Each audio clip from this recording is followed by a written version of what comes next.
Hello from Berlin. On my Instagram @YouKnowTheBow, I asked you to send me over some questions for this Q&A. So let's answer some of these questions.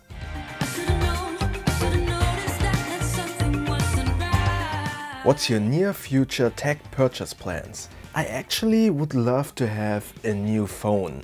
I was looking at the Note series from Samsung. That looks really interesting because in my head I think that I could leave my laptop at home for some of my jobs and just work from the phone alone. But having to shell out $1,000 for the phone itself is kind of ridiculous. Considering what it can do, it might be reasonable. Maybe the Note 8, which is now currently at $500 or $600. But from my experience with Samsung, they have, at least from my experience, and my last Samsung phone was an S6, I think.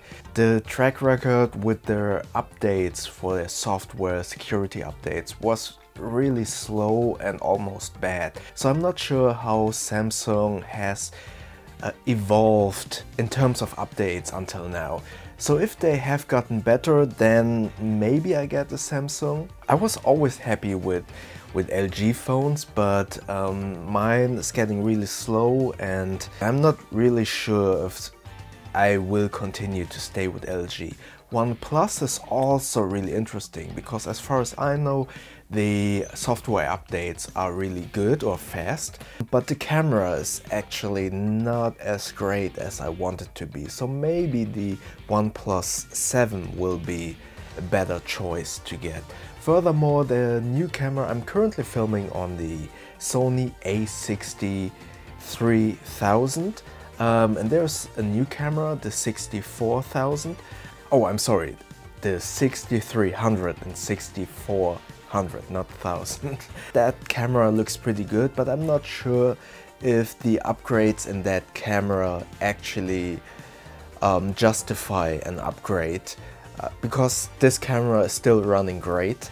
And so, yeah, those are the two things that I currently think about in terms of tech that I want to buy in the near future. How does your wife feel about your bag addiction? That's a good question.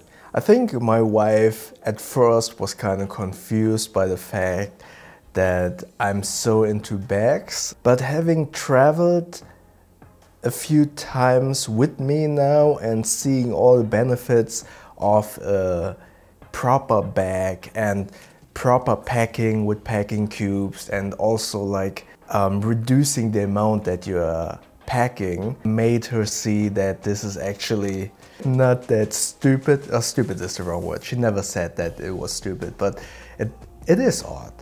Let's face it. This channel with reviewing bags, this enthusiasm about bags, having so many bags and having so much consideration about bags is odd. It is a niche that is definitely not at all mainstream yet. Many people would consider all these bags that we are liking to be way expensive, or would say it's just a bag. Why don't you just get like an Amazon Basic bag or something like that? So it is still niche. And at first she was thinking that it is a little bit odd to have such a passion for bags. But as I said, once we traveled a lot together and she saw all the benefits of a proper bag, modular packing, rolling stuff and organizing everything, she saw all the benefits in that. She's not into bags, obviously. She doesn't consider it that weird anymore, let's say it that way. She's very supportive with this channel, and as I said, at first she, as everyone around me, thought or thinks that it's a little bit weird, and I'm totally okay with that, but she thinks that there are a lot of benefits and having a proper bag is useful. Resolutions for this year. I usually don't make any yearly or New Year's Eve resolutions, but if there's one resolution for this year, considering YouTube, I would love to get to 100k, but considering or looking at social date, that's not going to happen. But maybe I can get the channel close to that number. Maybe something like 60k or something. We are now at 46 or something like that. Thank you very much to all of you subscribers and welcome to new subscribers. The next question is, any plans to organize a meetup? I would love to do a meetup, but looking at my YouTube analytics, most of you that are watching my channel are in the US. Some of you are in Germany, but comparatively not that many. So maybe I will do a meetup in Germany. Let me know if you would be interested in that. And I want to go to the USA again. I would also like to do a motorcycle trip in USA and also in Canada. Furthermore, there are some of you that are watching me from Asia. Maybe I can do a meetup in Indonesia once I'm going to visit there again. But bottom line, it's really hard for me to do a meetup because all of you are like scattered all over the world. If there is a possibility, maybe I will be at a trade show next year and hopefully I can meet some of you at that trade show. I think it's called Outdoor Retailers or something like that. I think it's in Denver. I'm not 100% sure. And maybe we can do a meetup over there. But for those of you who are in Germany, maybe we can meet up in Hamburg or Berlin, for instance, as I'm currently in Berlin. Are there any YouTubers you would like to do a collaboration video with? Yeah, there are a lot of YouTubers that I would love to do a collaboration with. As you might already know, I'm also, besides bags, I'm also interested in, of course, traveling, motorcycles and tech. So I would love to collaborate with MKBHD because that would be, to be quite honest, one of my dreams, to be like the MKBHD of the bag world. Not sure if that's really going to happen, but that's something that I'm striving for and that I'm hoping that my channel grows to. But having 1 million subscribers or even just 100k seems like so far in the future and a little bit unreachable. And another one that I would love to collaborate with is Jonathan Morrison. Because he's also a tech YouTuber and he's also a sneakerhead, more than I am. And yeah, those two also travel a lot, so that would be a really cool conversation to have, to collaborate with them. Furthermore, I would love to collaborate with a motorcycle channel like Ryan F9 or someone like Revzilla would be awesome. Considering they have been reviewing bags, or not reviewing, but selling bags as well. Moreover, obviously, that's probably someone that a lot of people would love to collaborate with is Casey Neistat. Especially because he has a completely different approach to packing his bags, as far as I can tell from his vlogs. For instance, I organize everything, use pouches, and as far as I can tell from the vlogs, he just throws everything in. And yeah, that would be a really interesting conversation. Yeah, but that's probably all the YouTubers outside of the bag world that I would love to collaborate with, just to get some different perspectives.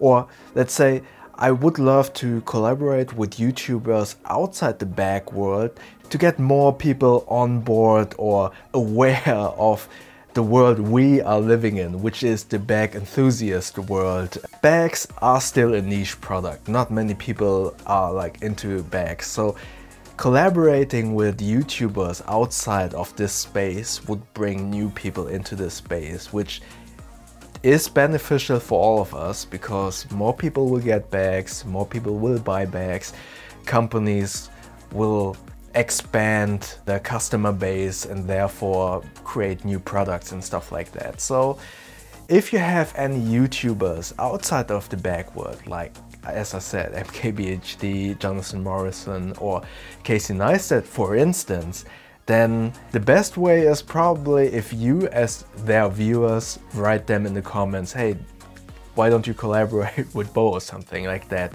Not sure if that will work because I'm still a very small YouTuber comparatively, but maybe we can get someone at least to talking with, or to collaborate, or at least get them to get a better bag or something like that. So the next question is, did you study filmmaking or have you learned it by your own? I started working in the film industry by doing an internship at a film production house. I did that or my internship was about half a year, and then they employed me and I worked there for overall 3 years as assistant editor, and I did a lot of computer administration, stuff like that, and also helped at film shoots. Afterwards I went to another film production company for half a year, and then I worked as a junior editor at the post-production house. So overall I was employed for about 6 years, and in that time I learned a lot by doing basically everything myself, trying out, try and error, and also having some mentors like other freelance film editors who were working at the production house, or having a senior operator at the post-production house that taught me all of the technical stuff. But in terms of filmmaking and editing, I basically taught everything myself and gained experience by filming stuff by myself, editing. And after being employed for about 6 years, I went freelance, and I have been a freelance senior film editor for 10.5 years now. And the best advice I can give you, obviously you can go to a school or university and you need to learn a lot from books and maybe also YouTube videos, online courses and stuff like that. But the best advice I can give you is to go outside, shoot for yourself, even with the phone, edit stuff and try out what works and what doesn't work. And by that you will do a lot of mistakes, but you will also learn a lot and gain a lot of experience. So in short, I am self-taught. I didn't go to school or to a film school. I only have a high school degree. I wasn't a trainee or something like that, but everything I did was basically try and error. And teaching myself. How do you spend your vacation/weekends? I'm turning 38 in a couple of weeks, so for me the time to go partying on a weekend has stopped. Not because I don't want to party, but basically because my my interests and my awareness of my time has switched. The older you get, the more difficult it gets to handle a hangover. So, and I feel like that my time that I have available, not in terms of lifetime, but in terms of times in the day, is so precious that I don't want to waste a second day with a hangover. So I kind of stopped going out on the weekends. Furthermore, for a couple of month now, I started waking up at 6 o'clock in the morning just to have like a relaxed start in the morning. I wake up at 6 and usually then I make my coffee and watch YouTube or Netflix for an hour before getting ready for work, or maybe creating YouTube videos in that time. So that also means I get tired quite early and go to bed quite early. So I rarely go out on weekends.